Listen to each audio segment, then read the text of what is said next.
Halo semuanya, perkenalkan nama saya Aziz Hanis Bagasaputra dengan nomor NPM 1906382435. Fun fact dari saya ada saya menyukai sulap.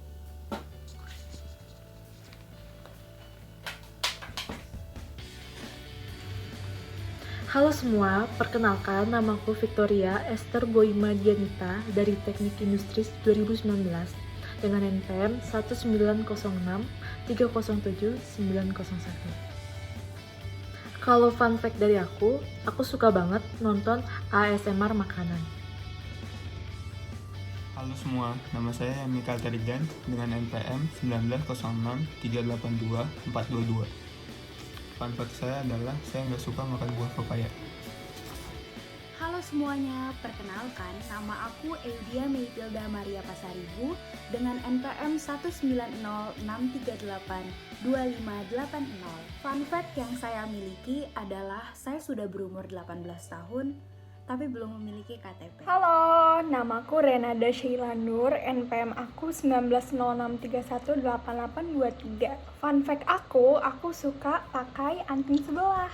Pada kesempatan kali ini, kami sebagai kelompok 9 ingin membahas tentang fisika listrik, khususnya topik magnetic field, dan semoga kalian bisa mengerti dan menikmati video ini. Terima If you kasih. take a piece of wood and put it next to another piece of wood, nothing happens.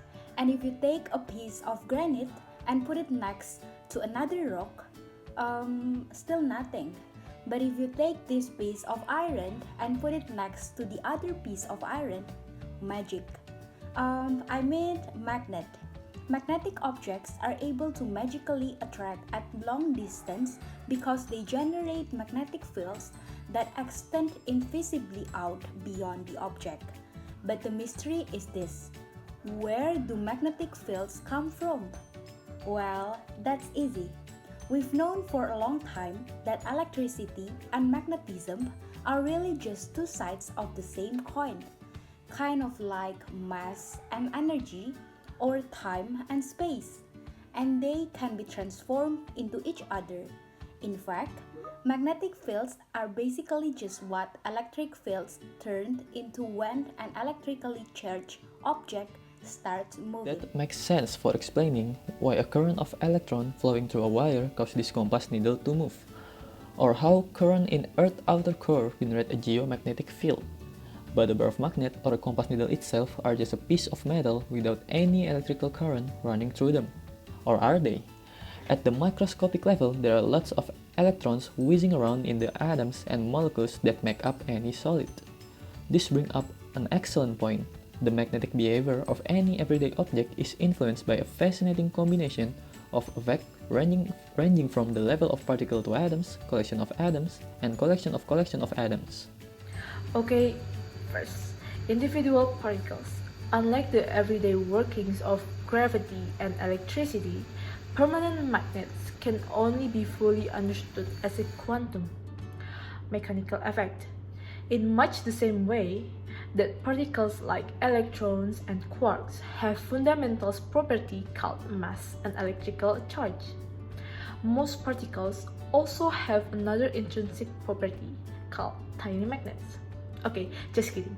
It's called an intrinsic magnetic moment.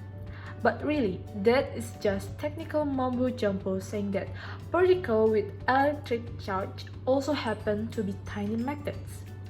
If you want to know why they're tiny magnets, well, you might as well ask why do particles have charge in the first place? Or why do objects with energy and momentum attract gravitationally? No one knows.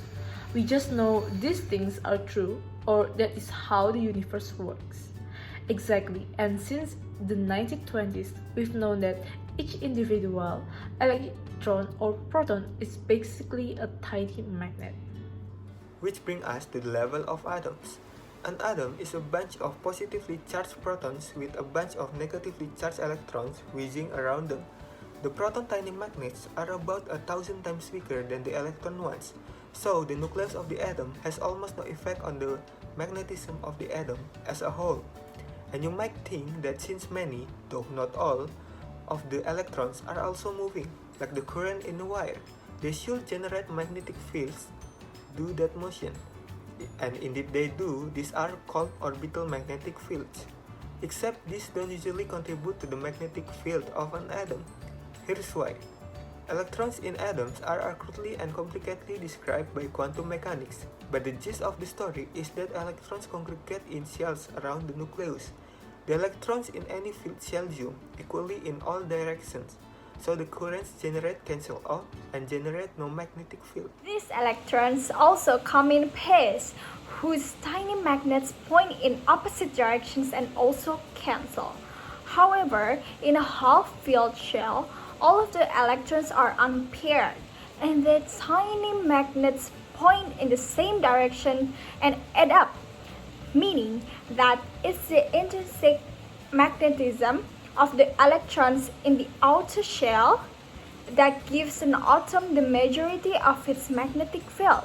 So, atoms near the side of any of the major blocks of the periodic table, which have full or nearly full outer electron shells, are very magnetic. And atoms in the middle of the blocks have half full outer shells and are magnetic. For example, mangan, nickel, cobalt, iron, and chromium. But chromium isn't magnetic. But just because an atom is magnetic doesn't mean that a material made up lots of that atom will be magnetic, which brings us to the level of crystals. When a bunch of magnetic atoms get together to make a solid, they generally have two options. One is for all the atoms to align their magnetic field to each other, or they can align the magnetic field in an alternating fashion so they will cancel out. The atoms will do whichever one requires less energy. That's why chromium, for example, is a very magnetic atom but a very unmagnetic solid, because it's one of the most antiferromagnetic materials we know. Iron, on the other hand, is the namesake of ferromagnetism, so it is unsurprisingly ferromagnetic, or in usual parlance, magnetic. Sometimes, the last and final level of magnetism is that of domains. Essentially, even in a magnetic material where the magnetic fields of atoms line up together, it's possible that one chunk of the material will have all its atoms line up pointing one way and another chunk will have all its atoms pointing another way, and so on. If all of these domains have similar size, then none may be strong enough to force the others to align with it, and so a piece of iron, for example, might have no magnetic field because of all the warring magnetic kingdoms within it. However, if you apply a strong enough magnetic field or force or pressure from outside the material, you can help favor one domain or help one domain expand control over its neighbors, and so on until all of the domains have been unified into one kingdom, all pointing in the same direction. And now, finally, you can rule with an iron fist, magnet. What's remarkable is that magnetism is a fundamentally quantum property amplified to the size of everyday objects. Every permanent magnet is a reminder that quantum mechanics underlies our universe. In order for any object to be magnetic, it has to have a unified kingdom of magnetic domains, each made of bajillions of magnetic atoms, which also need to be aligned with each other, each of which can only be magnetic in the first place if it has an approximately half-filled outer shell of electrons. So, their intrinsic magnetic fields can align and not cancel each other out. Not surprisingly, these criteria are pretty difficult to fulfill, which is why there are only a limited number of suitable materials you can use when you are building a magnet. Or you could just run a current through any electrical conductor and generate a magnetic field that way. We have known about the magnetic properties for certain types of matter for thousands of years and have long utilized this phenomenon for navigation in the form of a compass and also to display good report cards on the fridge. A few different kinds of magnets are instantly recognizable, like the popular horseshoe variety, and most people are aware that these attract iron-containing objects. Any bar magnet will have ends called poles, one with the North Pole and one will be the South Pole, and which were named as such because of the way a suspended bar magnet will orient with respect to the cardinal directions. This is how compass works. It's just a magnetic needle that always points north, like poles repel and opposite poles attract, just like the electric charge. The difference is that opposite charges can be isolated, whereas no matter how many times you cut a magnet in half, it will always contain both poles, so north and south. To fully understand the properties of matter that allows for magnetic behavior, we must understand the electron configurations of the atoms in the magnet, and we must therefore learn some chemistry. But for our purposes here, it will suffice to understand that most materials contain atoms with all of their electrons paired up in orbitals with one spin up and one spin down, such that they cancel each other out, but some substances like iron, cobalt, and nickel have electrons that aren't cancelled out, and some of these can be called ferromagnetic. In these materials, the atom will adopt an orientation such that all of their net spins are aligned in parallel fashion, and this phenomenon, which we can refer to as a magnetic domain, will generate a magnetic field. A magnetic field can be depicted using field lines just like an electric field, and though they will appear to begin at the North Pole of the magnet itself. In this way, Earth itself is a giant bar magnet with the magnetic North Pole about 1,500 kilometers from the geographic North Pole, and the magnetic South Pole about the same distance from the geographic South Pole. The geographic poles mark Earth's axis of rotation, but the magnetic poles exist because of the way atoms are distributed in Earth's iron core, which align their spins just like the atoms in a bar magnet.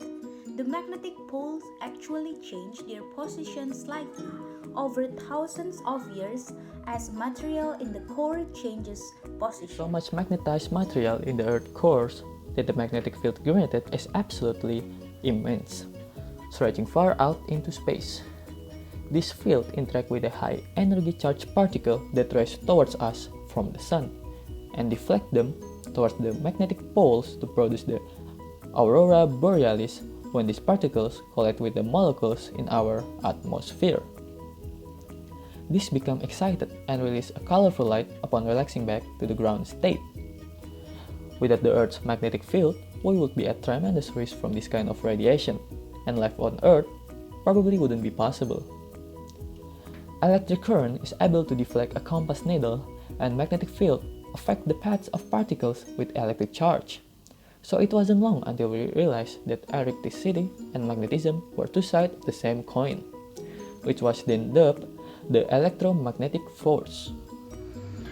Iron, on the other hand, is the namesake of ferromagnetism, so it is unsurprisingly ferromagnetic, or in usual parlance, magnetic. Sometimes, the last and final level of magnetism is that of domains. Essentially, even in a magnetic material where the magnetic fields of atoms line up together, it's possible that one chunk of the material will have all its atoms line up pointing one way, and another chunk will have all its atoms pointing another way, and so on. kasih sudah menonton. Semoga video ini bermanfaat. Terima kasih. Dadah. Terima kasih sudah menonton. Terima kasih. Dadah.